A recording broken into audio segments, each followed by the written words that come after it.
how to create email template in Salesforce. Hello guys and welcome to this new tutorial. Today I'm going to show you how you can create an email template within your platform of Salesforce. It is very easy and very simple. All you have to do is to follow up the tutorial from the beginning till the end and you will be good to go.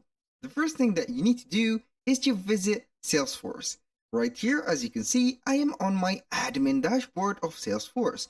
Go ahead and sign in if you have an account, and if you don't have, simply sign up. It will not take a lot of time from you. Right there, as you can see, we are on the dashboard, and here on the left side menu we have a lot of options and also items. You have the home, contacts, accounts, sales, service, outreach, commerce, and your account. For your account, you're going to need a special right there subscription to buy it, and here you can access a lot of premium features that are only available on the premium plan. For the outreach, which is the email template, we have the choice to see the emails. We can create a email list, and also we can access the email template. From here, we have not set any of the email templates, so you can go ahead and click on create a new email and or email template, and then you're going to set it manually. As you can see right there, we have the original and also the standard email template. I will let you see here a cool feature within this platform. Is this cool feature is to enable the drag and drop email creator as for MailChimp and etc. these competitor platforms.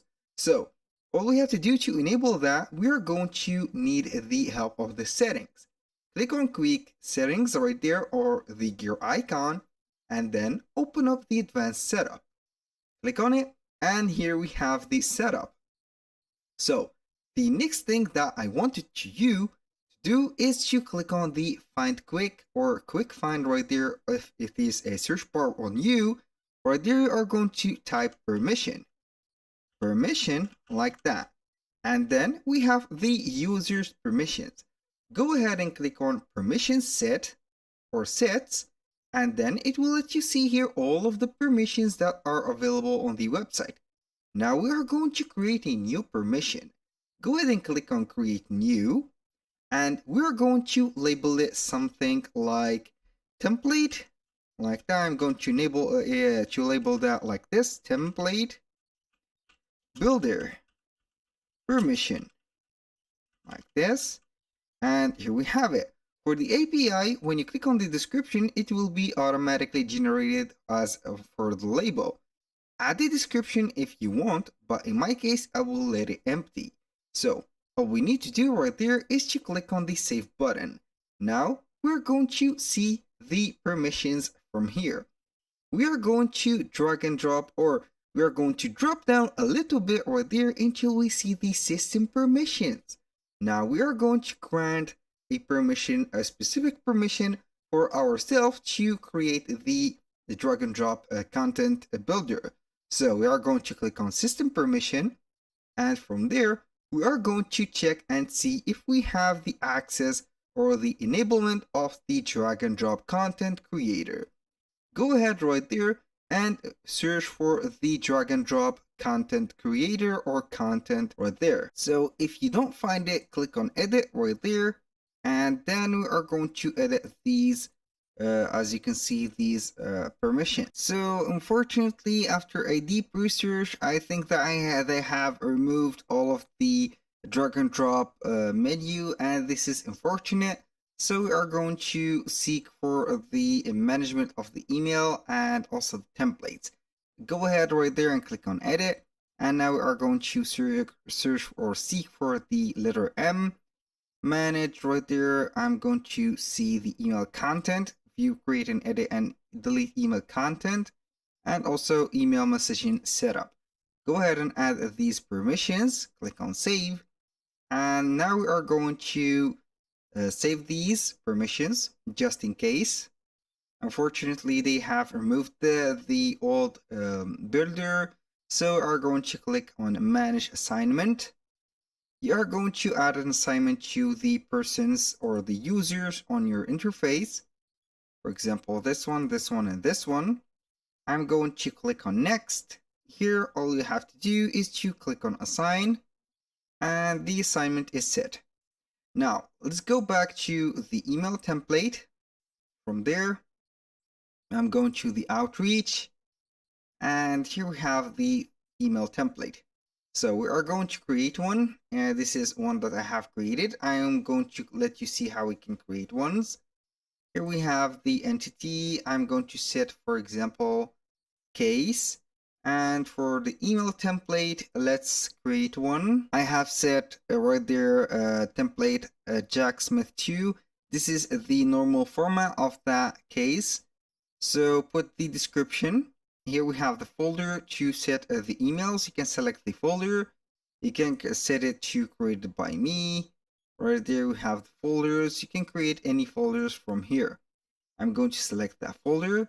And now we have the HTML value. You can set a source right there and you can go ahead and code it.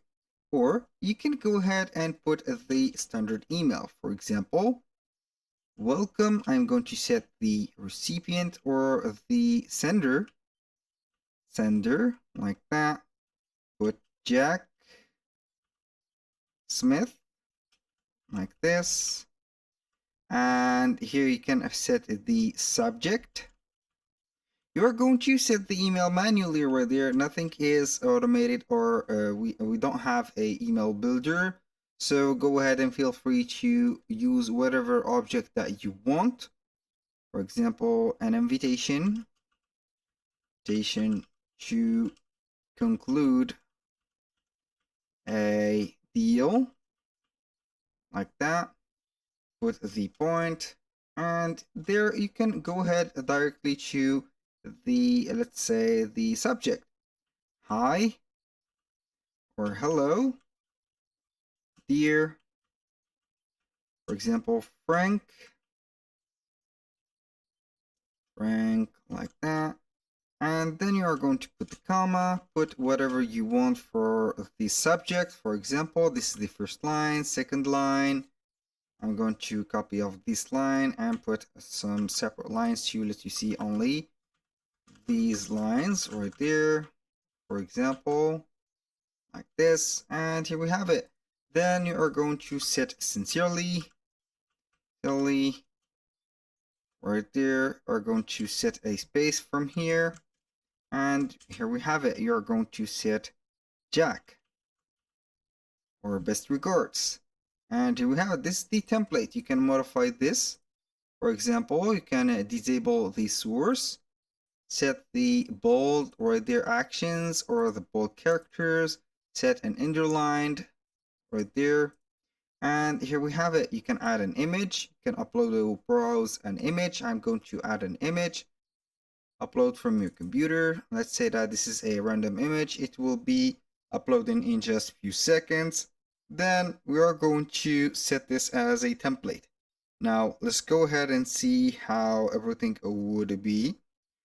Here we have the image. You can set an attachment if you want. You can set a link. For example, link to another website or a colleague, or you can set an email address and etc. All you have to do then, you're going to set next.